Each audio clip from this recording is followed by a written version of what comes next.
From New York City, the makers of Clippercraft clothes for men and more than 1,200 leading retail stores from coast to coast present that immortal character created by Sir Arthur Conan Doyle, the world's most famous detective, Sherlock Holmes, starring John Stanley.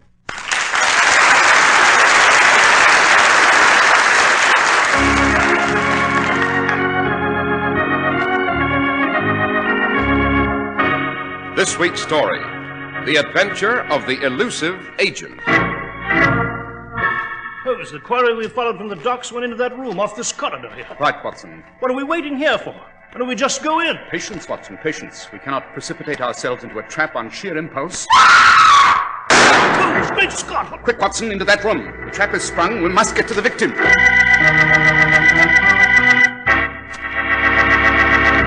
We're at the door of Dr. John Watson's study, and we're about to hear another of his adventures with the fabulous Sherlock Holmes. Well, good evening, Mr. Harris. Good evening, Dr. Watson. You have a memoir for us tonight, I hope? I have indeed, Mr. Harris. In fact, I had just finished editing it when you came in. I might say that this particular adventure is of first-rank importance, not only in the life of my friend Holmes, but on the course of history itself. The stakes were the highest, and on the outcome hinged the issue of empire itself. In no other adventure that I can recall were our protagonists more ruthless, more shrewd, and more cruel. Sounds like you've got a treat for us tonight. What do you call it, Dr. Watson? Well, Holmes and I always refer to it as the adventure of the elusive agent. And after you have enlightened our audience to the merits of Clippercraft clothes, Mr. Harris, I shall proceed with this highly unusual story. Today, it's official. It's spring. Time for you, Mr. Man, to get a new spring suit and a new spring topcoat. Make sure you get Clippercraft. Clippercraft, the best clothes you can buy for the money. Beautiful new spring all-wool worsted Clippercraft suits, only $45. Clippercraft all-wool gabardine or covert topcoats, only $40 to $47.50. Clippercraft clothes make you look your best because they look like they cost much, much more.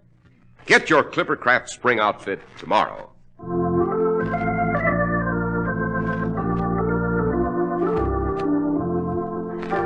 Now, Dr. Watson, what about the adventure of the elusive agent? Well, Mr. Harris, it began in 1913. This was a year when Holmes's brother, now Sir Mycroft Holmes, had publicly achieved the post of Minister at Large at Whitehall, but secretly conducted the affairs of British intelligence. 1913, I might add, was a year of international tension, notably between Britain and Germany, which a year later culminated in the First World War. It was behind the shadowy scenes of espionage that this adventure first began. And specifically, it began one dark night on the Berlin Express, plunging northward from Budapest toward the German capital. There was a knock on a compartment door. Yeah, who is it? Who's there? Trade Inspector Hermelin. What is it? What do you want? I have a telegram for you, Herr Meine. Oh, one moment. I don't... Donnerwetter! You're not... Don't make a sound, Miller. Get back in that compartment of yours. Get back, I said, or I'll blow your head off. Now, that's better, my friend. Much better. So, you're an Englishman. What do you want? The plans, mein Herr. Plans? Huh, I do not know what you're talking about. Don't you, Herr Miller? Then listen. Last night in Budapest, you knifed an Englishman in the back. Took a waterproof packet of papers from him. You're on your way to deliver them to the Wilhelmstrasse in Berlin now. Hand them over. Be quick about it. You'll never get those plans, you swine. Sorry, Herr Miller, but I must have them now. No. Yes, I must have them. Yes, Herr Miller.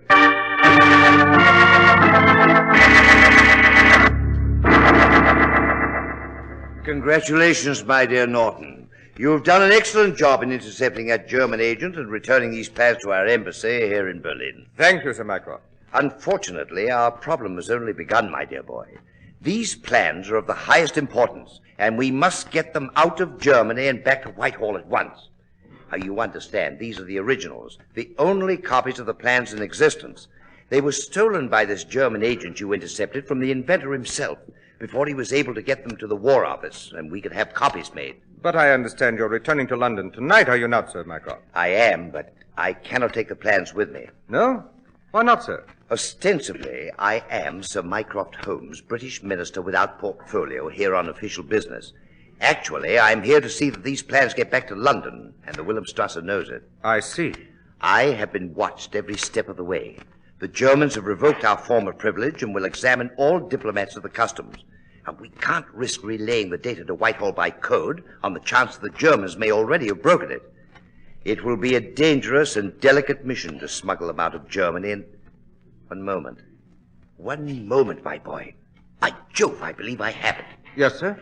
I recall reading in the newspapers that you are to marry a British subject here in Berlin by the name of Miss Pamela Rivers. That's right, Sir Mycroft. And, if I remember, you're to be married this Saturday and will return to England for your honeymoon. Yes, sir, those are our intentions. Yes, I'm sure it will work. Philip Norton, British attaché, takes bride, honeymoons in England. Excellent, excellent. Very romantic, innocuous in purpose, not calculated to arouse suspicion. Sir, I don't understand. Norton, my boy, marry your girl. Take your bride to England with you. And take something else in addition. Yes, Sir Mycroft. What? The plans, Norton. The plans.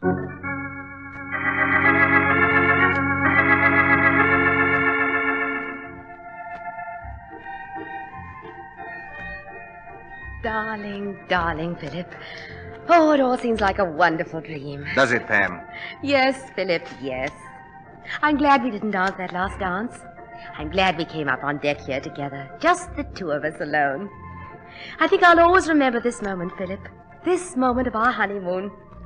I'll always remember what the music was playing and how the moon shone up there on the sky and the lights of England of home shining over there on the shore. So will I, Pam. So will I. Philip. Yes, darling.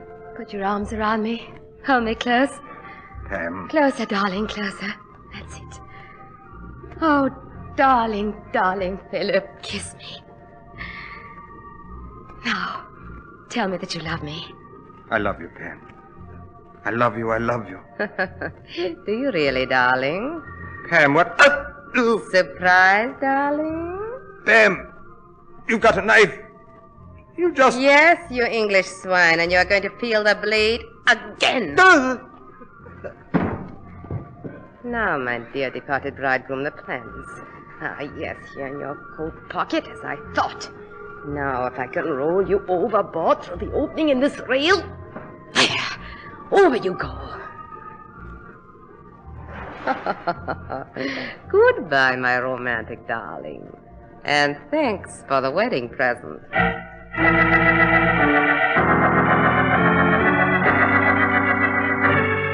The porthole.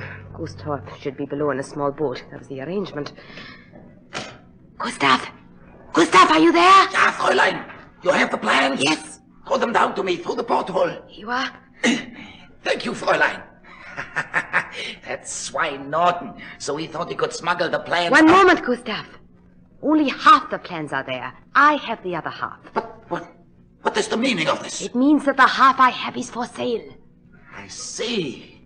But the Herr Director has paid you well. Tell your master if he wants the rest of these plans, he will have to be more generous. You understand, Gustav? Very well, I shall tell him. And when you come ashore, Fräulein, we shall be waiting for you at the rendezvous. Auf Wiedersehen.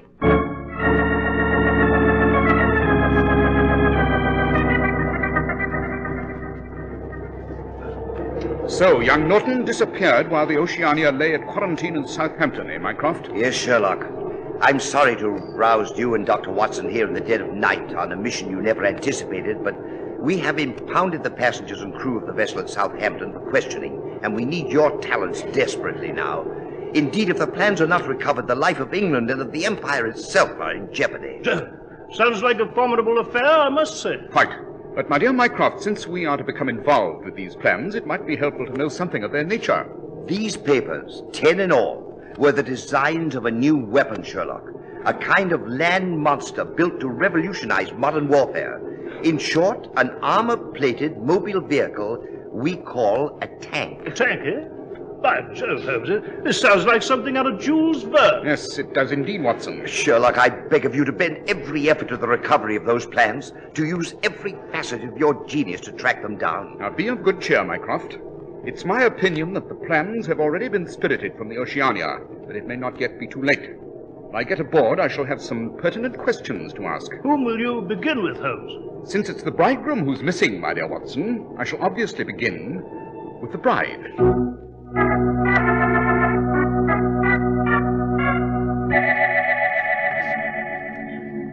Now, Mrs. Norton, exactly what happened after you and your husband had gone to the upper deck of the vessel here? It was a little chilly. I asked Philip to wait for a moment. I left him alone, went down to my cabin to get a wrap. When I returned, he was gone. And after you searched the boat and couldn't find him, you notified the captain, eh? Yes, Dr. Watson, yes. Mr. Holmes, please, I can't answer any more questions, not now. Philip, my husband, he's gone. I loved him so, now he's gone. I'm sorry, Mrs. Norton. I realize what a strain you've been under, and there's no need to detain you any longer. You are at liberty to retire to your cabin now. Thank you, Mr. Holmes. Thank you very much. The deuce, Holmes. I must confess I found it a heartbreaking experience. Watch this poor girl. Did you, Watson? Eh? What do you mean? I mean that the woman lied. What? Come, Watson. It's painfully obvious. She distinctly said that she went down to get her wrap. Did she not? Oh, yes. Yes, she did. But what is... Consider, my dear fellow, if you were a bridegroom on your honeymoon and in a chivalrous mood, would you allow your bride to go to the trouble of getting her own wrap? Well, No. No, dashed if I would. Precisely. You would not. No man would. Watson. Yes, Holmes? Notify the authorities to allow all passengers to disembark. Yes, but Holmes, you haven't questioned any of the others. I don't think it will be necessary, Watson. Time is too short and we must gamble at long odds. From now on, we shall concentrate all our energies on following the bereaved bride.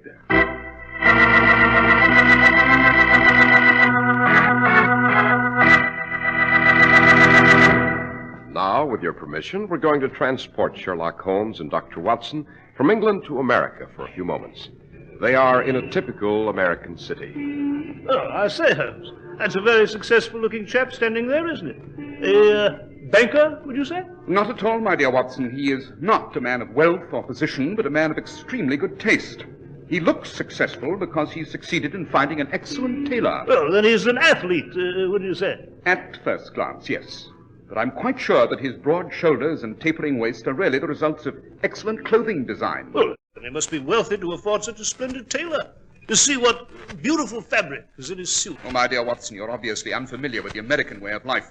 That man to whom you refer is wearing a Clippercraft suit, which, if I'm not mistaken, sells for only $45. But how? Well, you see, Watson, some 1,200 retail merchants all over America have pooled their tremendous buying power to make these really extraordinary Clippercraft values possible. Yes, but Don't interrupt, Watson. As a symbol of the honest New England quality and value of Clippercraft clothing, they have adopted the name Clippercraft in emulation of the famous New England clipper ships and the modern aircraft of the same name. These are synonymous with New England quality. Oh, I see. But tell me, Holmes, how did you recognize that chap as the wearer of a Clippercraft suit? Elementary, my dear Watson. He's the best-dressed man in sight. How right you are, Sherlock Holmes. The best-dressed man in sight, the successful-looking man, is the man who wears a Clippercraft suit.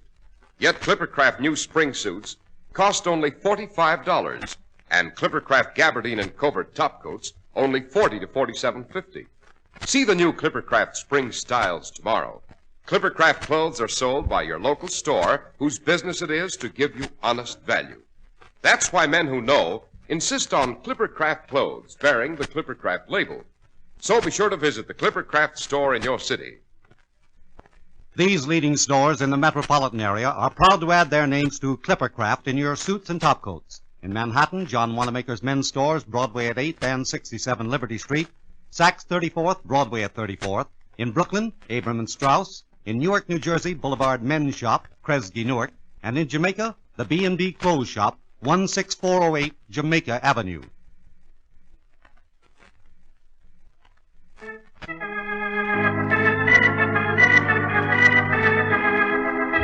Now, Dr. Watson, you were relating to us the adventure of the elusive agent. So I was, Mr. Harris, so I was. Our task, as Holmes had explained, was to keep the bereaved bride, Mrs. Philip Norton, under our watchful surveillance. And this on the theory that she might lead us to the stolen plans for the new British armored monster named the Tank. We saw her take the train to London, and we followed. Then at London, she took the Underground, and we followed. keeping out of sight in the next car. And finally, she emerged at the suburban station of Golders Green.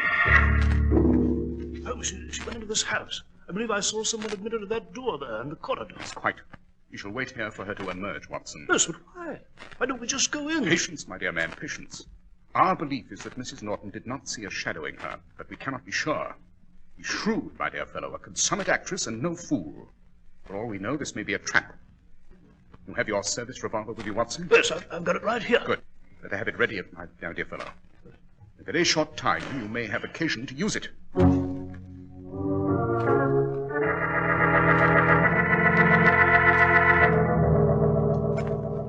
Ah, so you have already come to see us, Frau Norton. I do not wish to be caught, Frau, any longer, Gustav. The mockery is over, and that fool Norton is dead. As you wish, Fräulein. Where's your master? As you know, we have a business appointment. The Herr Director has delegated me to represent him in these negotiations. Very well. I have half the plans. Your master has the other half. Without one portion, the other portion is useless. How much am I bid, Gustav? The Herr Director is inclined to be generous. You have already been well paid, but he realizes there are certain expenses. He's willing to pay you £10,000 on receipt of your half the plan. £10,000. It is a handsome sum, my dear, to pay a blackmailer. It's a pittance. The answer is no. The price is £50,000. Oh, you must be mad with greed. £50,000, my dear Gustav. I know what those designs are worth. The price is low and of no consequence to the organization you represent. Consider what the British would pay for those papers. Well, Gustav? I am empowered to go as high as £20,000. That is my final offer. 50,000, and that is my final offer. You have the papers with you? I have. Oh, but don't think you can take them from me by violence, Gustav, and remove me for good. It really wouldn't be worth it, you know. I have a trusted friend in London, and he has a sealed letter. In this letter is all the information I possess concerning the German espionage ring, not only on the continent, but in England, too. You understand? Yeah, Fräulein, I understand. And finally, the letter contains the identity of the ringleader himself, Gustav. Your master and mine. In the event of my disappearance, my friend is to mail this letter to the Chief of British Intelligence at Whitehall. The price is still £50,000, Gustav. Perhaps you had better talk to the Herr Director personally, my dear Fräulein. He's in the next room, and I will summon him. Herr Director, the Fräulein is here. Will you talk to her? Naturally. And I am sure we shall come to some conclusion speedily. Good evening, Fräulein. It was so considerate of you to visit our little hideaway, far out here in Golders Green. I understand you've named a price for those plans. £50,000. It's a little high, my dear. May I make a counter-offer? What is it? This. Simple. Hey, Gustav? The ideal way to make a bargain. Quick, efficient, ruthless. And so we bid farewell to the bride. But, Herr Director, the letter she wrote to her Don't friend. take me for a fool, Gustav. Both the friend and the letter were destroyed long before she arrived in England. I haven't my agents honeycombing this foul and miserable island for nothing. Quick now, search her for the plans. Yeah. Open up! Open the door! They've got it locked. Herr Director, it's Sherlock Holmes. He's followed her here. Yes, quick, Gustav, out the back way. But the plans... There's no time now. Above all, we cannot afford to be seen. Quick. Hold the lock off with your pistol, Watson. Yes, right, Holmes.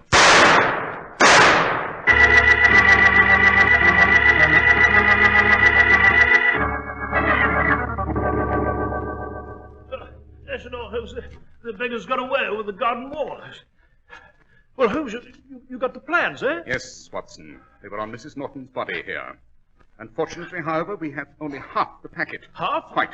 Only 5 designs are here, and you'll recall Mycroft told us there were 10 in all. Yes, but the other 5, where could they be? No doubt in the hands of the ruthless agents who just shot Mrs. Norton here. Might very well have been that she came here with the idea of selling them, and... Watson. Yes, Holmes? You detect a faint odor of tobacco in this room? Tobacco? Yes. Yes, Holmes. Come to think of it, I do. Interesting scent, Watson. Very. What do you mean? Yes, smells like ordinary tobacco to me. On the contrary, this one's a rare and very unusual blend. Yes? Well, what... It's a cross mixture, Watson. The base is a strong and heavy Perique. tempered with a bit of burley, and more than just a touch of Euphrates yellow leaf grown in the river valleys of eastern Turkey. Only one expert in London or in all of England will create a mixture like this. Grimsby. Grimsby? Grimsby, the tobacconist. He specializes in these rare and exotic blends. He owns a little hole in the wall in Soho. Well, by Jove, Holmes, we can go there and ascertain who ordered this blend, eh? Precisely. But one thing is sure, my dear fellow. One thing is certain. Now that we possess half the plans, our constant companion is danger. And we are marked men.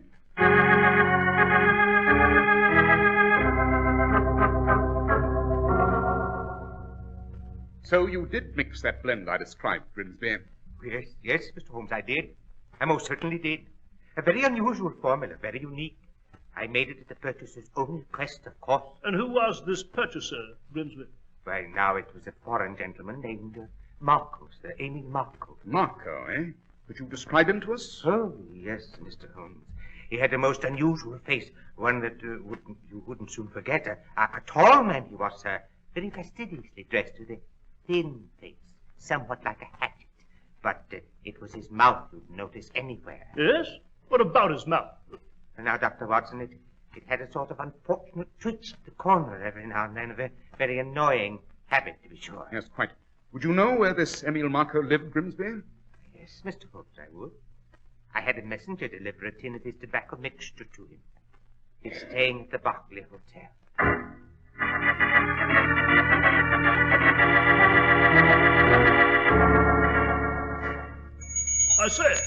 I say there, room clerk.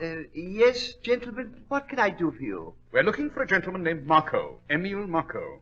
What room does he occupy? Why, he did occupy a suite on the 3rd floor, sir. Did? You mean he's left? Yes, sir. He left only this morning. Would you know his destination from here? Yeah, let's see. Marco, Emil Marco. Think, man, think. It's of the utmost importance that you remember. Well, one moment, I do remember. Yes, where did he go? I recall his luggage was routed for the Hotel Metropole in Paris. I remember it from the label. Hotel Metropole in Paris. Come, Watson, there's no time to lose.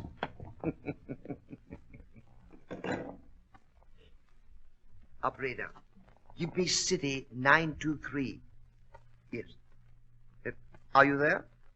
This is Bradley at the Berkeley. The gentlemen were here. They found out about Marco and they're trading him to Paris. Yes, sir. I told them where they could find him myself.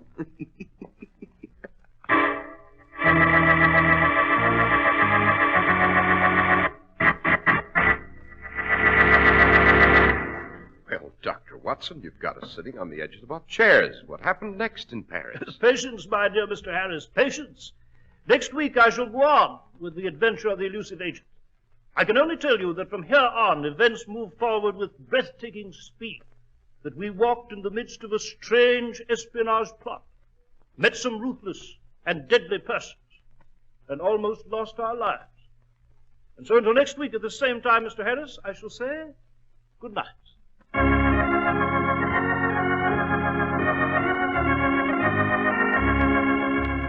The makers of Clippercraft clothes and more than 1,200 stores from coast to coast have brought you another in the new series of broadcasts featuring the world's most famous detective, Sherlock Holmes.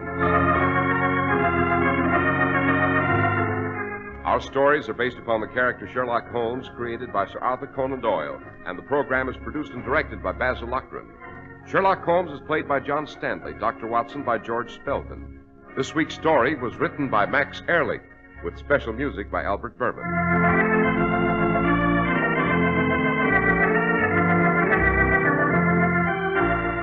If you don't know your Clippercraft dealer, write Clippercraft, 200 Fifth Avenue, New York City.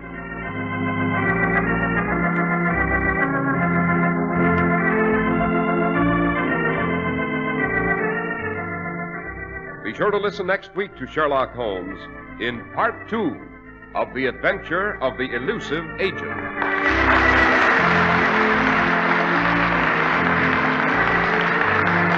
This is Cy Harris speaking for Clippercraft Clothes. This is the Mutual Broadcasting System.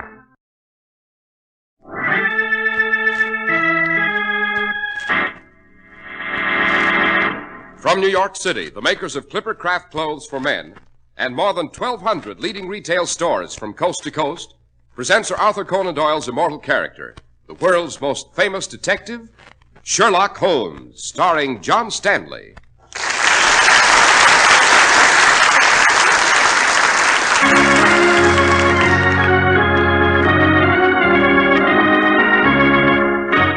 This week, The Adventure of the Elusive Agent, Part 2.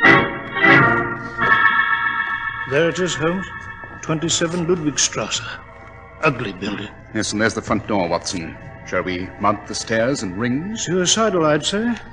But if it's our only chance of finding that enemy agent and the plans that he's stolen... It is our only chance, and the security of the Empire depends on it. So come along. We enter this awful building alive and well, although undoubtedly we will not leave this way.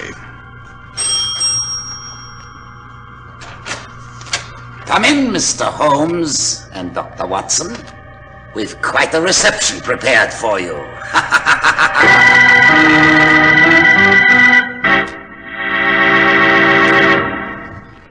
Who is that handsome-looking man? Who is that handsome-looking man? That's you, Mr. Listener, you, in a new spring Clippercraft suit with a beautiful Clippercraft gabardine topcoat over your arm. So athletic-looking. Broad shoulders, tapering waist. That's Clippercraft designing. Clippercraft design does make you look your best every time. So prosperous-looking. Such a rich-looking suit.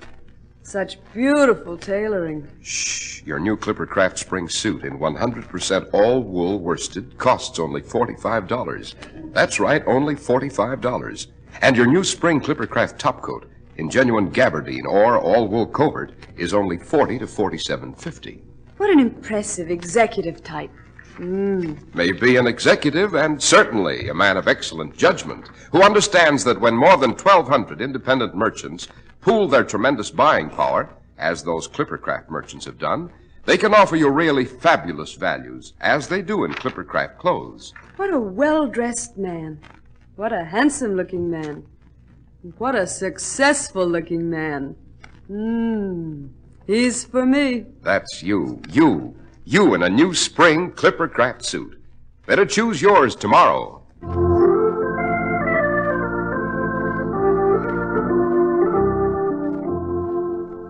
Dr. Watson, last week in relating the adventure of the elusive agent, you left off as you and Mr. Holmes were pursuing an espionage agent named Emil Marco. Yes, Mr. Harris. Shall I recall how we were led to his trail? Yes. It was 1913. An atmosphere of foreboding gripped the continent. War with Germany was imminent. British plans of priceless value had been stolen by the Germans by a young woman named Pamela Norton, a German agent.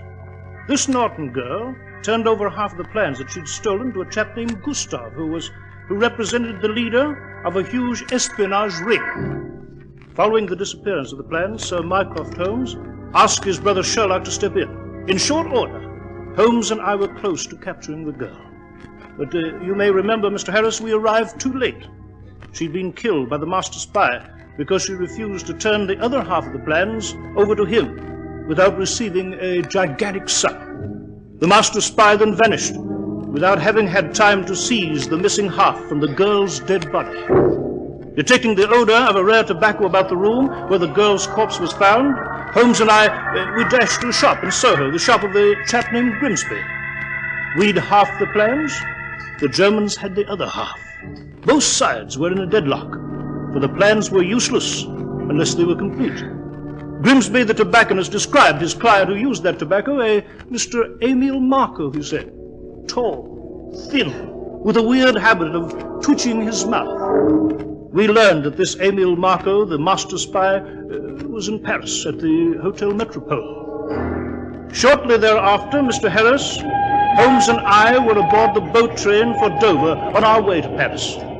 We sat together, very silent and tense, realizing that every moment was vital. Holmes, the compartment door is opening. Yes, we have a visitor, Watson. Look, there's a hand with a gun. Extinguish the lights in your compartment, Holmes. We'll do nothing of the sort. I will not enter until you have extinguished the lights. Do as he says, Watson. He couldn't possibly miss you from there. Well, very well. There. Complete darkness. I'm sorry it is necessary for us to meet under these strange circumstances, Holmes, but it may in the future be necessary that you do not recognize me. Therefore, my request for darkness. But, George... Oh, I can see your silhouettes. If either of you attempts to move or calls for help, I will blow out your brains. What is the purpose of this visit, sir? You are journeying to Paris to find Mr. Emile Marco. What of it? I can save a great deal of time and trouble for you. Can you? Yes. I represent Mr. Marco. As you know, he already has half of a set of plans in his possession, but his portion is worthless because you have the other half, Holmes. Indeed, and I do not intend to surrender it. Mr. Marco is fully prepared to make an intriguing offer. What is it? Give me your half of the plans. We will pay you £20,000. Rubbish. Say 30,000? The plans are not for sale. 50,000. If you finish stating the nature of your offer, sir, you may leave. I've never found myself in a situation where enough money would not provide a happy solution. You have a price, Holmes, I'm sure. I most certainly have not. There may well be persons of differing political views who would betray the British Empire. I'm not one of them. Come, Holmes, very touching. Now, would you name your price? There isn't any. Holmes, you are forcing us to take the plans from you. If you can find my half. And you are forcing us to kill you. If that can be arranged. Might I point out that in our organization we never kill our opponents in an ordinary manner, that we prefer to torture them to death? I'd accept the money if I were you. My answer is a definite and final no. You might inform Emile Marco that I intend to secure his half of the plans and return them to Whitehall. Very ambitious, but you underestimate the power of Marco's organization, which will now be devoted to securing your half of the plans and to conceiving new and exciting torture devices for you and Dr. Watson. Good night, gentlemen. I planned this as a short and pleasant visit. I trust that it was. Well, let's after the rascal, Holmes. That's futile, Watson. He's armed, we're not. Even in these few seconds, doubtless he disappeared into another compartment. Besides, we've no idea what he looks like. We must wait, Watson, for Paris and the Hotel Metropole.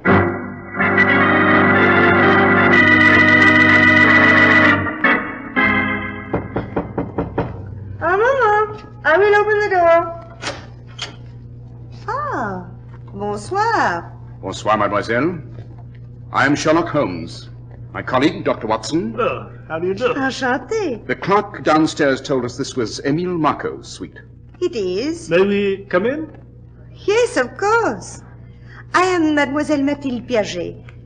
Emile is not here. Make yourselves comfortable, gentlemen. Thank you. May I help you? When will Mr. Marco return, mademoiselle? Emile said he would return tonight at 9. You are a friend of his, I presume? I met Emile at the bar of this hotel just a short time ago. But we are already very close friends. You know much about him? I never ask questions. What my gentlemen acquaintances do is their business. I see. This Marco, is he tall, thin? Yes, with green eyes. Fascinating. Exciting. Does he have a curious habit of twitching his mouth? He does. Well, he's our man, Holmes. What do you want with him? I thought you were more interested in details about your gentlemen acquaintances. Very well. Ça m'est égal. I do not care. Emile has an exquisite suite here. He has invited me to enjoy it until his return. Would you care to wait? Have a drink? Perhaps we may become friends, too. Thank you, no. We've more urgent matters at hand. Come, Watson, to our room. Mademoiselle, we shall return at 9 sharp to meet Emile Marco.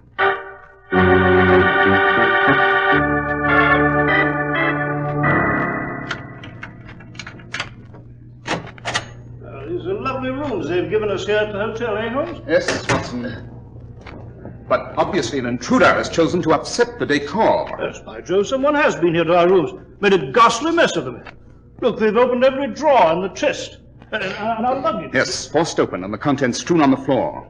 I should say the alluring demoiselle was also a member of this fantastic ring of spies that's closing in on us. Mathilde? Do you really think so? Quite. Clearly, the objective was to lure us to Marco's suite, occupy us temporarily, while others went through our luggage here in our room. But the plans, Holmes, they were here in your valise.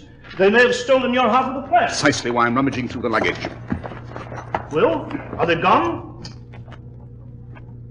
Yes, Watson. The plans are gone. Well, then you bungled it, Holmes. For the first time in your entire career, Holmes, you bungled it. And for such high stakes. Have I? Did you hear a strange sound, huh? Yes, I do. Coming from that closet to your left. Open it, Watson. Careful. That's right. See anything in there? One of my traveling bags, that's all. Are you sure? Absolutely. Bring the bag here to me quickly. There you are. Yes, the ticking's coming from inside the bag. Open it, man, instantly. It may be a time bomb placed there by Marco's ring. Time bomb? Yes. Just 1 second here. I'll just open this catch. Hurry. The clothing. Take it out, Watson. We must see. Yes. See the shorts and shoes. Yes, I see it, Holmes. A small black object. Quick, give it to me. Watson, open the window. Go through it, man. Hurry, go on, Holmes. We'll be killed.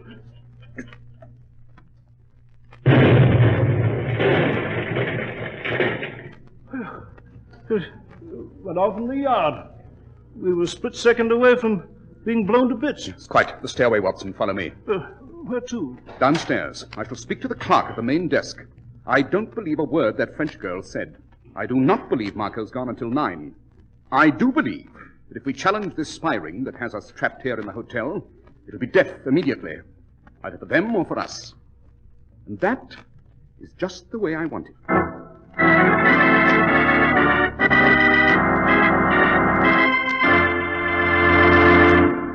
Mr. Harris, tell me again about that handsome-looking man. He's for me. The best-dressed man in any crowd is the man who wears Clippercraft clothes. For spring, new all-wool worsted Clippercraft suits, only $45. Clippercraft topcoats in all-wool gabardine or covert, only $40 to $47.50. Handsomely styled, tailored to the finest standards of traditional New England craftsmanship, Clippercraft clothes take their name from the famous New England Clipper ships and the speedy airliners of the same name.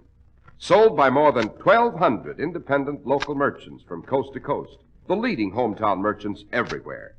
That's why the ladies say, when they see you in your new Clippercraft spring suit, Who's that handsome, successful-looking man? He's for me. and that's why men who know insist on Clippercraft clothes bearing the Clippercraft label. So be sure to visit the Clippercraft store in your city. These leading stores in the metropolitan area are proud to add their names to Clippercraft in your suits and topcoats. In Manhattan, Saks 34th, Broadway at 34th, John Wanamaker's men's stores, Broadway at 8th and 67 Liberty Street. In Brooklyn, Abraham and Strauss. In Newark, New Jersey, Boulevard Men's Shop, Kresge, Newark. And in Jamaica, the B&B Clothes Shop, 16408 Jamaica Avenue.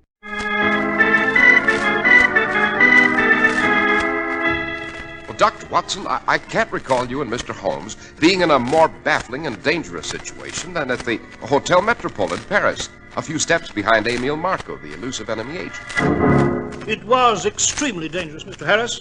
Marco's German spy ring, which seemed to be everywhere we turned, had found Holmes's half of the infinitely valuable British war plans and had vanished with it. Holmes and I hurried to the front desk of the hotel to question the clerk. I understand, Clark, that Mr. Emile Marco will return here at 9 this evening. Monsieur Marco? Yes. Did you go to his suite earlier this evening, Monsieur Holmes? Yes, I did. There was a young lady there. I am sorry that you went directly to Monsieur Marco's suite. If you had stopped to inquire here, I might have saved time for you. You see, Monsieur Marco left this afternoon. Permanently. Well, And the young lady in his suite, Mathilde Piaget? The mademoiselle left just a few moments ago. Do you know where she's gone? I believe she said something about the train to Berlin. She was in great hurry. To meet Emile Marco, no doubt, eh, Holmes? What time does the train depart for Berlin? It departs in approximately 4 minutes. Well, there's not enough time for us to reach the station. Perhaps not, Watson, but there's nothing to prevent our boarding the train after it and rushing to Berlin. The train after it departs in 2 hours, Monsieur Holmes. We shall be aboard that train, Watson. Thank you, Clark. About the service. Berlin, Holmes, are you mad? The very center of the German government? Well, if we've almost been murdered outside of Germany, what on earth might happen to us were we found in Berlin? Our personal safety does not matter in this case, Watson. We are on a counter-espionage assignment for the British governor. By all the rules of international intelligence, you and I are expendable. My brother Mycroft made it clear that possession of these plans may mean triumph or defeat in a war with Germany. So, you and I, my dear Watson, are petty marionettes. Shall fetch our luggage and ride to Berlin.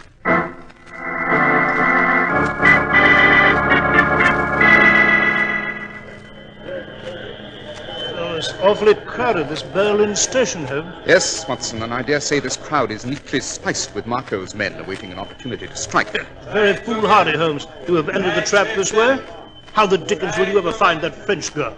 Or Marco? Elementary, my dear Watson, elementary. Yes, but in all of Berlin? With their secret agents at every turn, scheming about our death? I insist. As always, I have a method. Latest newspapers. Buy your newspapers Our here. first problem, Watson, will be to leave this station alive. Yes, quite. Anyone in this crowd may be an agent with a knife or a gun. Quite. Keep your eyes open. Newspaper, gentlemen. No, thank you. All the news, gentlemen. Just to finish. All the news. We told you we don't want a newspaper. Now be off with you. This way, Watson. There's the exit. Crude news vendor practically shoved the newspaper down our throats. I say it's very dark outside the station here, Holmes.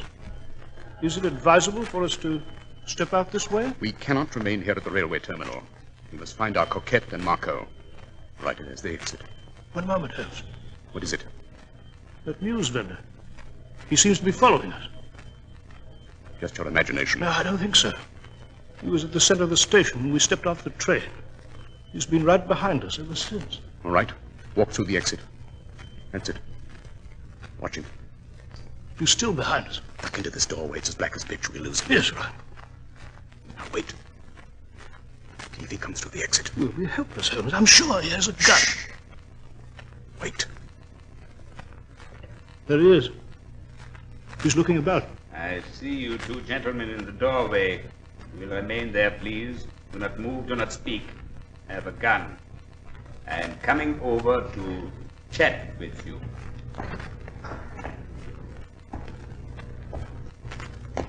Good evening, Mr. Holmes, Dr. Watson. If you intend to kill us, go on and shoot. Be over with it. I should like to introduce myself. My name is Collins, British Intelligence. British Intelligence? Aha, then you received my wire. We did. Wire? What wire? The moment I knew the French girl had left for Berlin, Watson, while you were packing our luggage, I sent a wire here to British Intelligence in code. Mycroft had given me the information as to the technique, if required. My wire described Mathilde in detail. I told British Intelligence to pick her up here at the station and keep after her. Then to communicate with us at the moment we left the train. We spotted her leaving the train. We followed her. Excellent. I'm sorry if I gave you a bit of a scare following you this way. I had no choice in the matter. I had to force you to stand here. Might have believed I was a German agent and fled. Where is Mathilde? She's gone to a building on the outskirts of Berlin. Old ramshackle building. Awful place. 27 Ludwigstrasse. Thank you, Collins. You've done a superb job. Are you going to 27 Ludwigstrasse now, Mr. Holmes? This very minute. Just you and Dr. Watson? Just the two of us. A third party might alarm the Germans so much that they'd simply fire at us as we approach the building. Must be more beguiling. Must appear as though Watson and I are merely dupes falling into their hands. Holmes, how can the two of us possibly hope to overcome whatever crew of blasted devils is at 27 Ludwigstrasse? It does seem rash, Mr. Holmes. Nevertheless, it must be done. Watson and I must enter that building if we're to find Marco and the plans. We must enter it alone, alive, and well. Although we may not leave that way.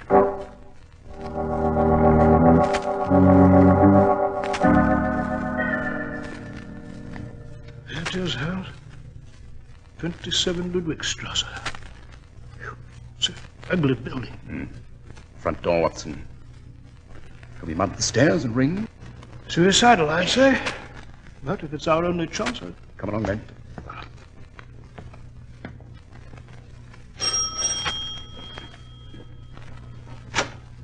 Monsieur Holmes, Dr. Watson, I am so happy to see you again. Mademoiselle, may we come in? Certainly, I'm delighted. Won't you make yourselves comfortable? Thank you. You've been expecting us, of course. Of course.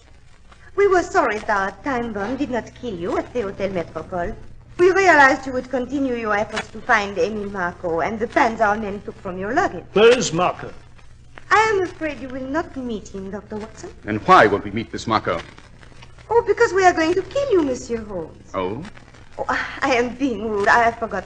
A cigarette? Drink? If you think we're going to remain seated here, doing nothing, just accepting this... I'm afraid there isn't anything you can do about it, Dr. Watson. Ah, I recognize the voice. Our visitor in the train compartment. Yes, Holmes. I may introduce myself now. My name is Gustav. Like Matilda, I'm an employee of Emile Marco, his personal representative. And I still have that same gun, you see. You played a rather deplorable trick on us, Mr. Holmes. Have I, Gustave? We wanted your half of the plans. You left them in your luggage. We examined them carefully. Yes. They're false. They're not really your half of the plans at all, are they? An excellent counterfeit, but with its weakness. That's wonderful, Holmes. Then they haven't the real half they wanted, eh? I hardly been stupid enough to have gallivanted about the continent carrying the real half.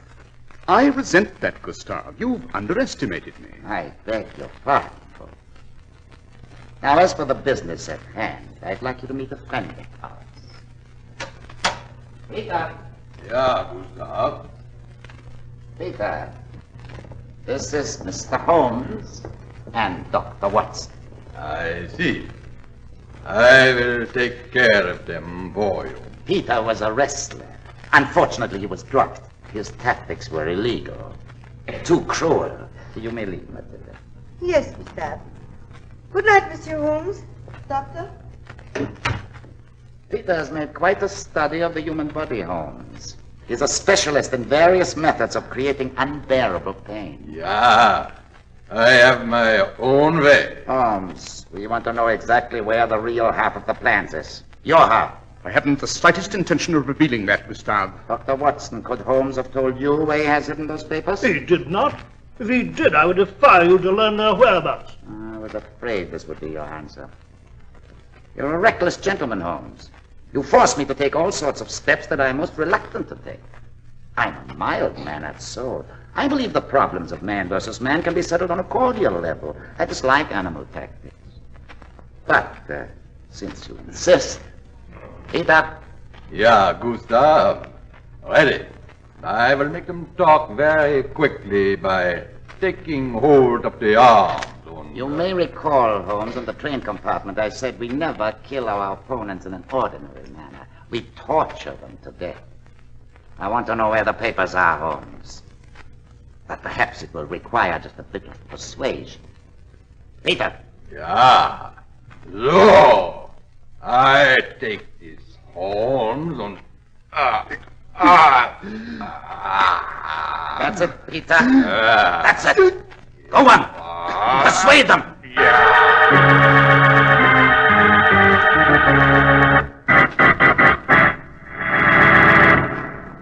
Dr. Watson, are you going to stop here at this crucial point? Well, time will allow no more for this evening, Mr. Harris. However, next week I shall tell you the utterly astonishing end of our adventure of the elusive agent, the most surprising development in all of Holmes's adventures. The final chapter concerned a horrible illusion, a bloody battle in an abandoned castle, and a revelation about the missing plans that altered the entire course of the First World War.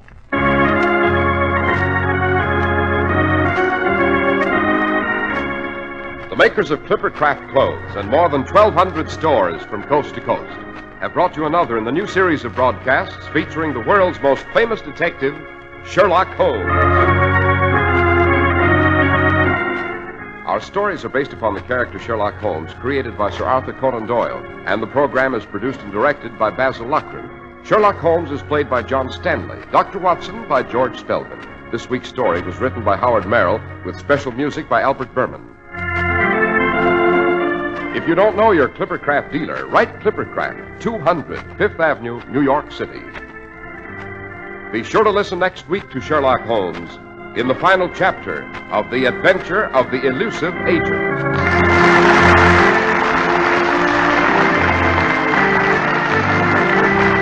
This is Cy Harris speaking for Clippercraft Clothes. This is the Mutual Broadcasting System.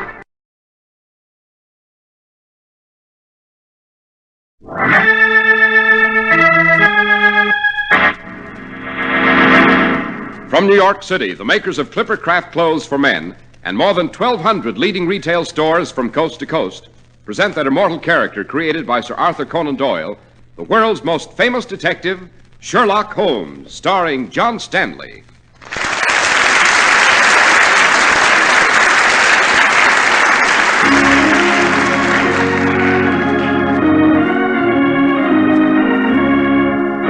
This week's story, The Adventure of the Elusive Agent, Part 3, the concluding episode. Well, Mr. Holmes, before long, Gustav will kill Dr. Watson if you do not talk. Peter, I warn you if anything happens to Watson. Ah, but it will.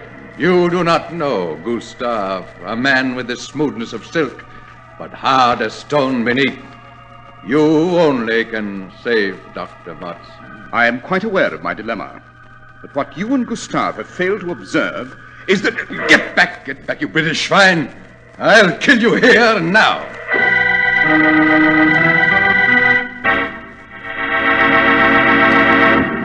Now, I'd like my listeners to see if they can make a correct deduction like Sherlock Holmes. I'll set the scene for you. An alert, well-dressed young man is counting out some money. He says 41, 42, 43, 44, 45. That's right, 45. Now, what is this young man doing? Well, I'll tell you, because you'd hardly believe the evidence of your own eyes. He was paying only $45 for that excellent new Clippercraft suit. That's right. Only $45 for a nationally famous Clippercraft suit of carefully selected, tested worsted, of exceptionally fine tailoring, with the distinctive styling that sets Clippercraft suits apart from any suits ordinarily sold at anywhere near this price. How can they do it? And I'll tell you that. More than 1,200 independent merchants have pooled their tremendous buying power to make those low prices possible for Clippercraft. So compare Clippercraft clothes with clothes costing many dollars more, and you'll agree that never before has there been such value in fabrics, such value in styling, such value in workmanship. In short, you get America's greatest clothing value when you buy Clippercraft clothes.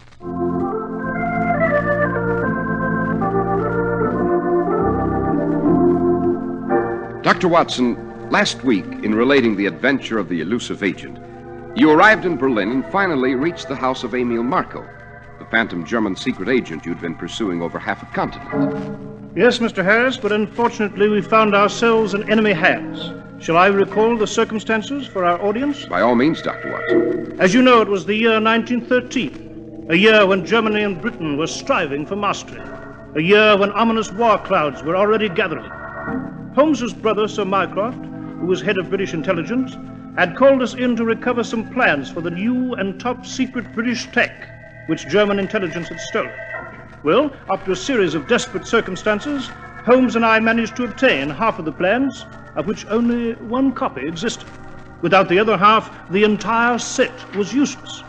You may recall, Mr. Harris, we pursued Marco to Paris, and there we almost lost our lives in a bomb explosion. Our luggage was rifled, and German agents managed to steal the half of the plans that we carried. But they were only clever imitations. Then we picked up Emil Marco's trail to Berlin. And what finally happened in Berlin, Dr. Watson? Well, a British secret agent, posing as a newsvendor, a man named Collins, directed us to Marco's home. There, we were trapped by Marco's henchman Gustav and a brute of a man named Peter. Peter had seized Holmes, as Gustav said. Mr. Holmes, I once said we never kill our opponents in an ordinary manner. We torture them to death. I want to know the truth about the papers, Holmes. But perhaps it will require a bit of persuasion. Go on, Peter. Yeah, Gustav, I will make Holmes answer. That's it, Peter. Go on, persuade him. Surely, Gustav, you must know I wouldn't be carrying our half of the genuine plans. They are, of course, somewhere in England, safely in the custody of the Admiralty, where you will never lay hands on them. We thought of that, Holmes. It is possible you're telling the truth. But there is another possibility, too. Are you as patriotic as you seem, Mr. Holmes? You are not an official employee of the British government. I believe you may not be cooperating with England either, but playing this game alone, trying to collect both halves of the real plan yourself. Fantastic nonsense. It would be so profitable for you to have both halves and sell them to the highest bidder. Isn't that what you're attempting, Holmes? I repeat, the idea is absurd. Answer me. Help him to answer me, Peter. Yeah. If you have deceived the British, I will be glad to work with you, Holmes, but you must tell me the truth. Tell me exactly what you're doing. I must say the weather here in Berlin is rather chilly for this time of year. You won't keep this up for long, Holmes. Again, Peter. Holmes, good Lord, Come, Watson, don't look so agitated. I have no doubt I shall survive the efforts of this butcher. One has only to make the brain the master of the body, to concentrate, to divorce it from its physical functions. A trick I learned in the East, Watson. Speak, you swine, speak! Donnerwetter, Gustav. This man Holmes is iron. He will not speak. All right. Release him, Peter. So, you still won't disclose the truth, Holmes? I was remarking to Watson here that your climate in Berlin is usually much warmer at this time. I've had enough of your stupid English humor, Mr. Holmes. I have a better idea. Really? Dr. Watson and I are going on a little trip together to my private retreat. You, Peter, will stay here and guard Mr. Holmes. Well, sounds like some new deviltry, eh, Holmes? Just what is this proposition, Gustav? Very simple indeed. I shall be in touch with Peter here by telephone. If, Mr. Holmes, you do not disclose the truth about the plans in 24 hours, my hostage and your friend, Dr. Watson, will die.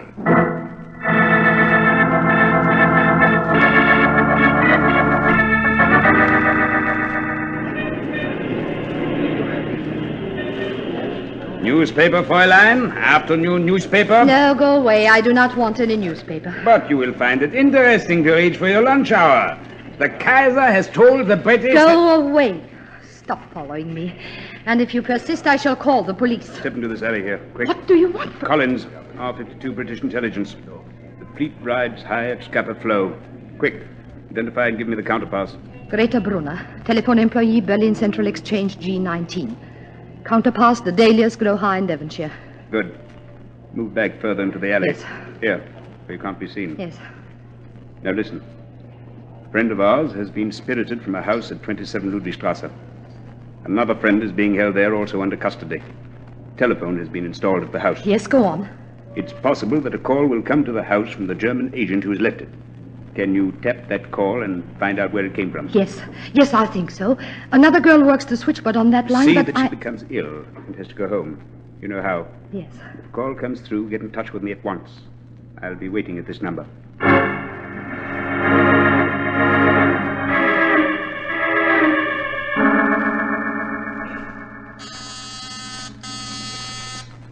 Your number, please. Lützow 8834. Lützow 8834. Danke sehr.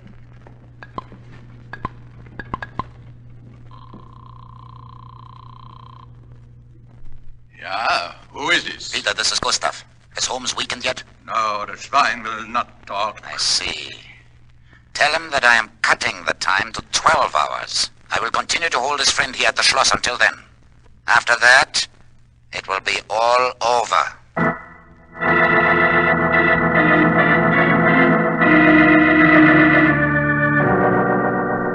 Well, Mr. Holmes, before long, Gustav will kill Dr. Watson if you do not talk. I'm quite aware of my dilemma. I'm also aware that if I gave your superior the information which I... Open up! Open the door! Who is that? Who do you think, you fool? I couldn't wait. I've done away with Watson. Now we'll give the same treatment to Holmes. Open the door. Yeah, Gustav. One moment. I was just trying again to get Holmes to talk and... Thank you, Collins. I must compliment you on your faculty for appearing in the right place at the right moment. Thank you, sir. I think I've located Dr. Watson with the cooperation of one of our agents at the Berlin Telephone Exchange. Capital, man, capital. Where is he? He's being held in a deserted castle at Spandau, sir. It belongs to the man Gustav's ancestral family. Excellent. Collins. Yes, sir? You're not above taking a dangerous risk? Danger is my vocation, sir. Good fellow. First, you'll dress in dead Peter's clothes here, his cap, overcoat, everything. They'll fit you a trifle loosely, perhaps, but well enough. In short, you will impersonate Gustav's dead henchman. Understand, Collins? Yes, Mr. Holmes. Then I take it we're going to Spandau? With all possible haste. Time is already running short, and the life of my good friend, Dr. Watson, hangs in the balance.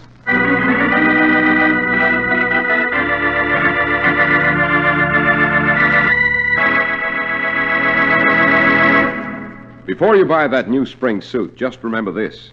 When you get a new spring Clippercraft worsted suit for only $45, an all-wool covert cloth topcoat for $40, or an all-wool Clippercraft gabardine topcoat for $42.50, you're getting the most for your money. Clippercraft clothes take their name from the famous Clipper ships that established honest New England quality everywhere in the world.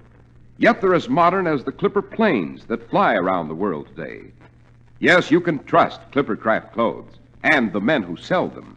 That's why men who know insist on Clippercraft clothes bearing the Clippercraft label. So be sure to visit the Clippercraft store in your city. These leading stores in the metropolitan area are proud to add their names to Clippercraft in your suits and topcoats. In Manhattan, John Wanamaker's Men's Stores, Broadway at 8th and 67 Liberty Street. Saks 34th, Broadway at 34th. In Brooklyn, Abram and Strauss. In Newark, New Jersey, Boulevard Men's Shops, Kresge, Newark. And in Jamaica, the B&B Clothes Shop, 16408 Jamaica Avenue.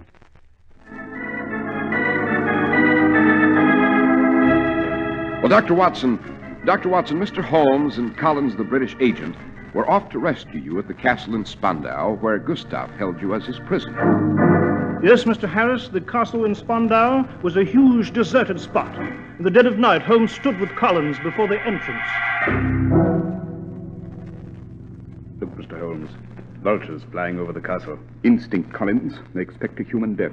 Could Gustav have killed Watson? Are we too late? Perhaps. Now, you will walk to the main gate. Yes. In your disguise as Peter, you'll ring. You'll keep Gustav occupied at the front door. I understand. If Gustav becomes at all suspicious, shoot to kill. I shall. I will dash to the rear of the castle. I'll prowl about till I find the room where Watson's being held captive and free him. Then we shall attack Gustav while he's talking to you. Excellent. Good luck.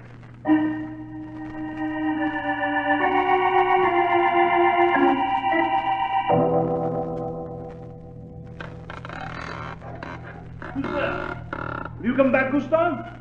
Answer me. Watson. It's Holmes. Holmes, by Jove. How did you get in here? There'll be time later to explain. Come along. Collins of Intelligence is downstairs in this castle chatting with Gustav. Yes, I see. All right, now take this revolver. We shall steal downstairs. Surprise Gustav. This way. At the stairs. As cautiously as you can. Right.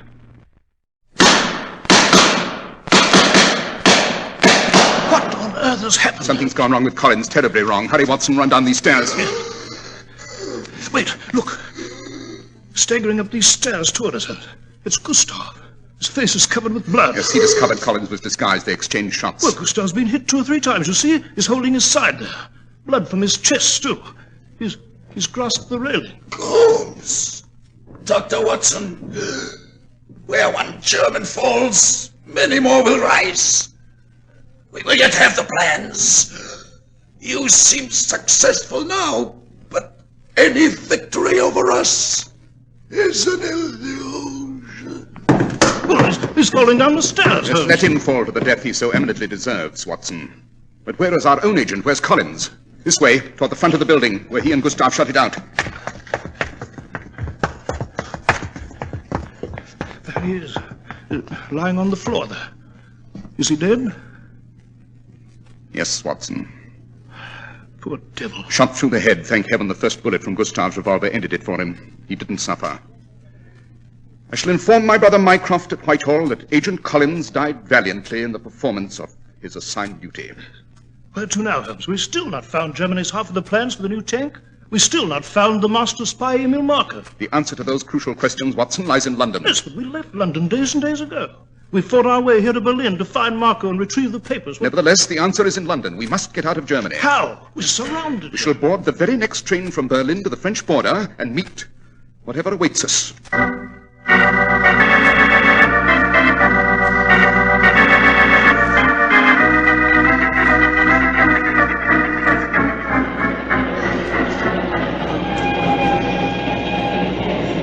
Well, so far we're doing well, Holmes. We've caught the train. We're on our way to the French border. If we can remain alive to reach it, Watson. Blessed, why are we returning to London, Holmes? The conductor. Tickets, please. Oh, here you are, sir. Thank you, Mynheer. I presume they're in order? So they are, Mynheer. Just one more item have I to tend to, and... I don't think you will, sir. Use the button on your revolver, Watson. Strike him down. Yes. Oh. Good work. Why did you seize him, Holmes? He's hardly reached for his ticket punch when you pounced upon him. The bulge in his coat pocket. I realized it might be a revolver, as indeed it is.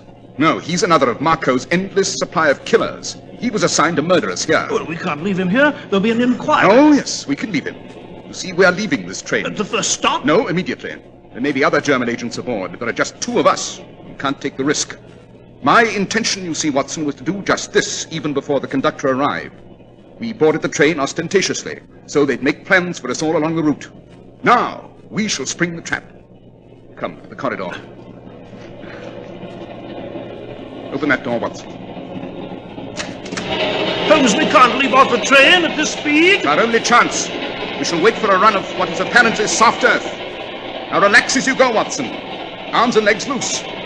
Try to roll over easily as you strike the earth. You ready? Yes, ready. After me, Watson. Jump!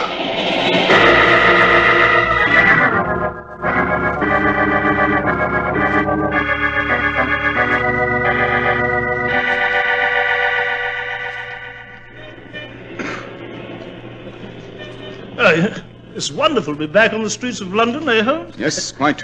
But why have we run here to Soho? We haven't even reported to Whitehall. Because, Watson, we must visit the shop where this gigantic and gruesome trip began.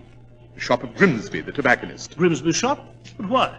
Because we've journeyed to foreign cities, eluded death, and fought the greatest spiring of our day, all because of a few sentences spoken by the shy, friendly tobacconist here in this shop. Shall we speak to him just once more?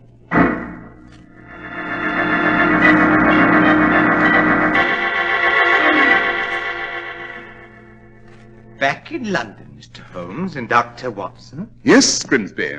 Wasn't Mr. Emil Marco at his hotel here in London? I described him to you. Tall, thin, and a nervous habit of twitching his mouth. Yes, you did describe him, Grimsby. But he was not at the hotel in London, nor was he in Paris, nor was he in any of the dark and bloody corners of the continent where we sought him. You know why, sir? I can't imagine. Because there isn't an Emil Marco. There never was an Emil Marco. This master of the German spy net that Watson and I and all of British intelligence have been pursuing is an illusion. Created by you, Grimsby. Holmes, I can't believe it. When Watson and I first visited your shop, Grimsby, I asked about your client, because I detected the odor of a rare tobacco in the room where we found a dead agent. I wanted the man who smoked that tobacco. He was the chief. He had the missing half of Britain's plans. You are that man, Grimsby. You didn't expect us, did you? You're smoking that brand of tobacco at this very moment. So I am. Yes, I'd hoped in creating Marco to attract you to Germany. I could learn the truth from you there. Then I could dispense with you. Very advisable. You could operate with ease in Germany rather than here in Britain. I simply informed my associate to pass the lie along, drawing you to Berlin with the phantom Marco as a magnet. I cannot wait to bargain with you for your half of the plans. I shall just destroy my half, reducing both my opponents to an equal status again. Your half being worthless without mine.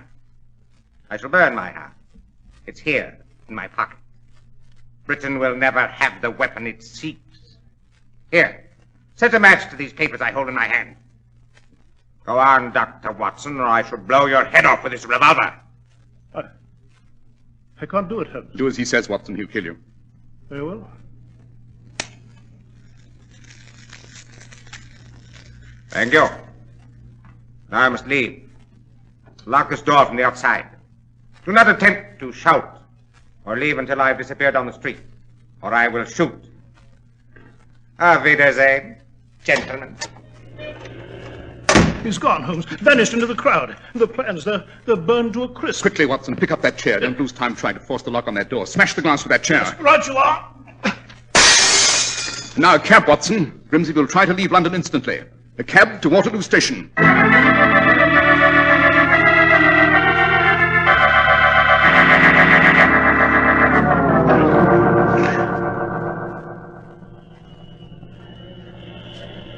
Why should Grimsby be here at Waterloo Station, Holmes? Because he realizes Whitehall would turn London topsy-turvy to find him. He must return to Germany. All aeroplanes in this area are in British hands. He must travel by boat train to the Channel, and this is where he'd board the next train. The revolver handy? Yes. There he is, by that gate. All right, I'll stop him. Stand where you are, Grimsby. Holmes. Dr. Watson. I'm afraid we have the upper hand now, sir. Now, before we turn you over to the authorities, where are your half of the plans? You saw me destroy them. I burnt them before your own eyes at the shop. Oh, no, Grimsby. You played card after card by which we have been deluded. But I say you still have the missing half of the plans for Britain's new weapon on your person. This last ruse of yours is quite transparent. And you burnt an ordinary piece of paper. Did I? I'll search him, Holmes. All right, put up your hands, Grimsby. Oh, he wouldn't carry the papers openly in his pockets, Watson, nor in his wallet. He would conceal them in a spot where no one might think to look. Except, of course, your humble servant. I'll find them. The search isn't necessary, Watson. One must always analyze a personality in its own milieu. Within itself, it contains the answer to its mysteries. Now, where would a tobacconist be likely to conceal a few small papers? Why, beneath the tobacco in his tin. Let's have a look at that tin. Yeah, I'll open it. It's filled with tobacco. And beneath the very same rare tobacco which first launched us on this great adventure, Watson? The plans, Holmes. The plans!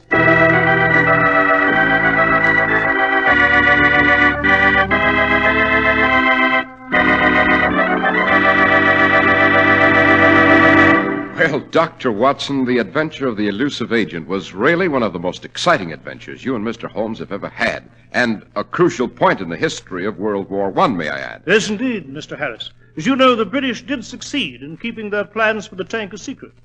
It proved to be a very decisive weapon. Well, where was Mr. Holmes' half of the plans, Doctor? In a vault at Whitehall, Mr. Harris, under special guard of the Royal Navy. Well, Dr. Watson, these past 3 weeks have been very exciting and memorable ones. Yes, but do you think, Mr. Harris, our audience is in favor of these longer stories? You see, some of our more colorful stories are too long to compress into one short program. Well, then, Dr. Watson, a letter or a postcard from our listeners will give us the answer. Just address Clippercraft in care of the station to which they are listening and tell us what they think. I presume, Dr. Watson, that your next memoir is just as gripping as this one. Well, next week, Mr. Harris, I shall relate a story about Holmes and myself that I've called The Mad Miners of Cardiff. It occurred in Wales at an abandoned coal mine. It concerned a miner's jacket, a murder committed in the darkest depths of the earth, and a spectacle so awful it drove human beings out of their minds.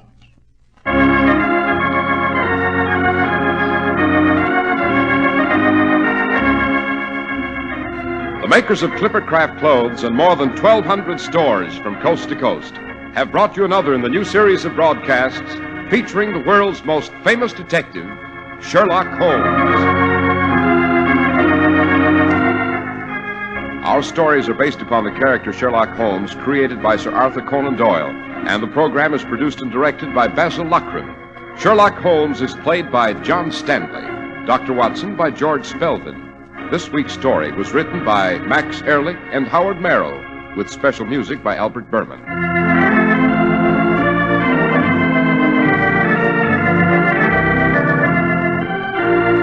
If you don't know your Clippercraft dealer, write Clippercraft, 200 Fifth Avenue, New York City.